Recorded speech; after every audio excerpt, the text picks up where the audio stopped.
안녕하세요. 경북대학교 간호학과 2학년 최다영입니다. 오늘 제가 소개할 책은 행동하는 의사회를 창립하여 세상을 고치는 의사라 불렸던 정상훈 의사 겸 작가님의 어느 날 죽음이 만나자고 했다입니다. 저자 정상훈 작가님이 국경 없는 의사회 해외 구호 활동가가 되어 여러 국가에 발벗고 나서서 죽음에 맞서 싸우며 얻은 경험으로부터 집필된 책을 소개하겠습니다. 앞서 이 책을 선정한 이유는 더욱 많은 분들이 나에게 죽음이란 무엇인지 생각해보는 동기를 부여하기 위함입니다. 책을 읽으며 저 스스로도 나에게 죽음이란? 이라는 질문을 던지고 답변을 고민하는 시간을 가졌으니 이 오디오를 들으시는 분들 모두 죽음에 대해 생각해보며 들어주시면 감사하겠습니다. 책은 총 3개 챕터로 구성되어 있고 각 챕터마다 기억에 남는 장면 위주로 설명드리겠습니다.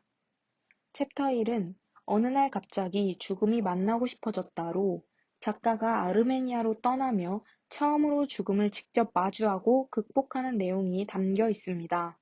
아르메니아는 다제내성 결핵으로 인해 대부분의 환자가 인간으로서 존엄성을 지키지 못한 채 사망하고 있었습니다.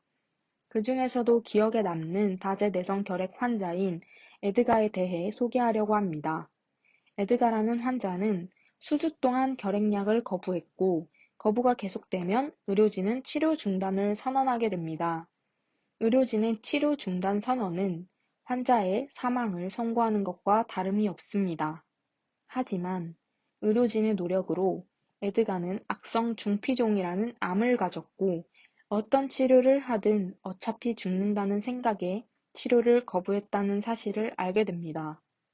결국 환자는 삶의 의지를 뜻하며 치료를 시작하는 데에 성공하게 되지만 이미 악성 중피종이 한쪽 폐를 다 채웠고 약을 불규칙적으로 복용했기에 결핵도 나아지지 못합니다.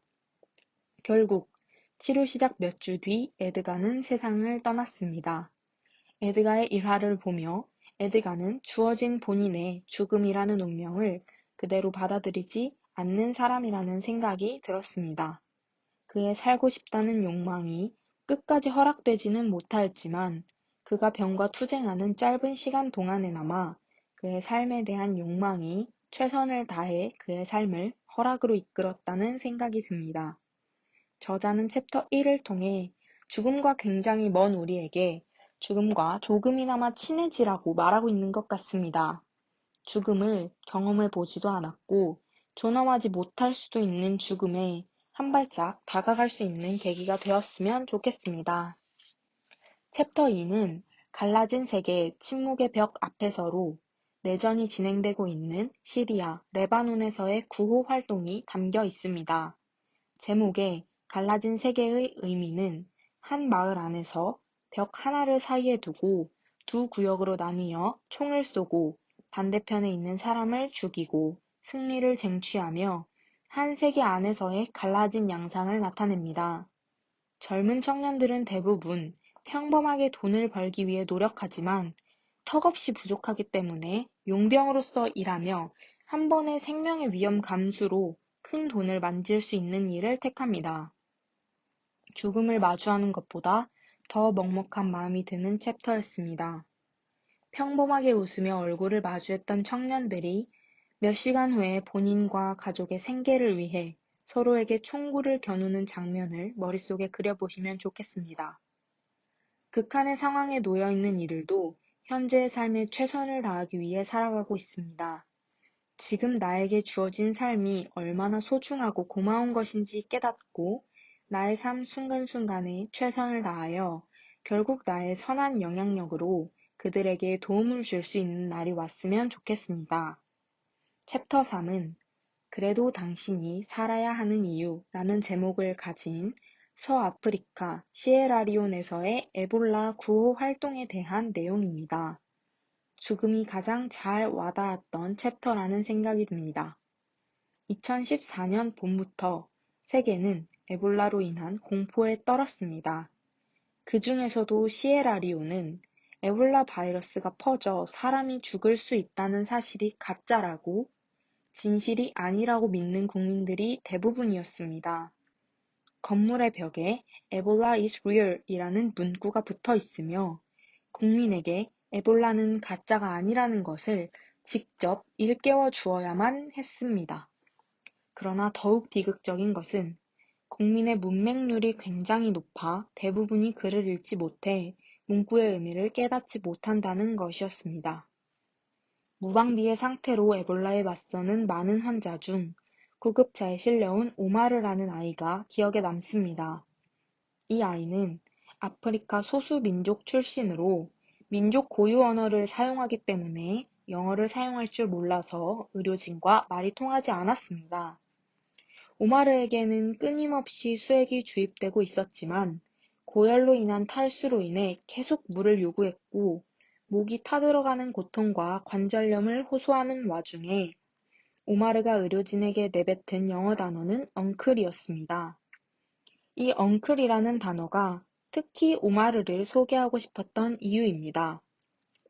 아이가 의료진을 부르는 호칭인 엉클은 아저씨와 삼촌, 즉 낯섦과 친밀함의 경계에 있는 단어라고 느껴집니다. 이 엉클이라는 호칭으로 인해 아이의 천진난만함과 그의 삶에 대한 절박함이 의료진을 괴롭힙니다. 닥터라고 불렀다면 조금 더 냉정하고 원칙적으로 아이를 구호하고 보낼 수 있었겠지만 먼저 의료진에게 마음을 연 아이가 부르는 호칭으로 인해 아이를 보내는 의료진의 마음의 짐이 배가 되었던 건 아닐까 하는 생각이 듭니다. 책을 다 읽고 나면 책 제목에 대해 새로운 시각을 가지게 됩니다. 처음에 책을 접할 때 어느 날 죽음이 만나자고 했다 라는 책 제목을 보면 어느 날에 내가 죽어가며 남은 삶을 고찰하는 내용일 것이라고 추측됩니다. 하지만 책을 읽고 나면 내가 죽는 것이 아니라 스스로 죽음이라는 현상에 맞서고 죽음의 의미를 받아들이는 내용이라는 것을 알 수 있습니다. 또한 나와 주변인을 포함한 모든 인간의 죽음의 의미를 다시 생각해 보게 됩니다. 사람은 모두 언젠가 죽는다는 것을 이해하고 받아들이는 것이 중요합니다. 죽음이 나와는 아주 먼 이야기였으면 좋겠지만 죽음과 멀어지고 싶기 때문에 오히려 더 죽음을 가까이 하고 스스로 언제든 누군가의 죽음의 의미를 받아들이기 위한 준비를 하는 것이 필요하겠습니다. 제가 바라보는 죽음은 제 삶을 비추는 거울입니다.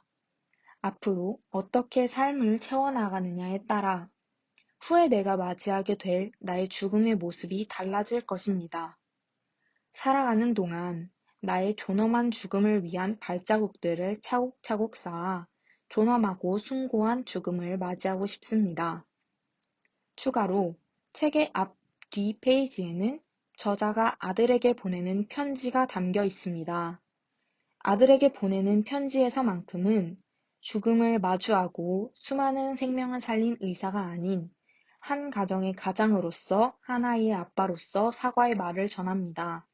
편지를 읽어보며 죽음에 마주하고 죽음을 코앞에 둔 사람들에게 도움이 되기 위해서는 아쉽게도 나의 삶에서 포기해야 할 것들이 생겨난다는 것이 느껴집니다. 집에 돌아오는 날이 거의 없고 얼굴 마주하고 인사하기는 힘들지만 아들에게는 정말 존경스러운 좋은 아버지일 것입니다. 지금까지 저자 정상훈의 어느 날 죽음이 만나자고 했다 리뷰였습니다. 이 오디오를 들으시는 분들 모두에게 본인의 죽음을 향한 삶의 발자국들을 어떻게 쌓아갈 것인지 생각해보는 계기가 되었으면 좋겠습니다. 지금까지 경북대학교 간호학과 2학년 최다영이었습니다. 감사합니다.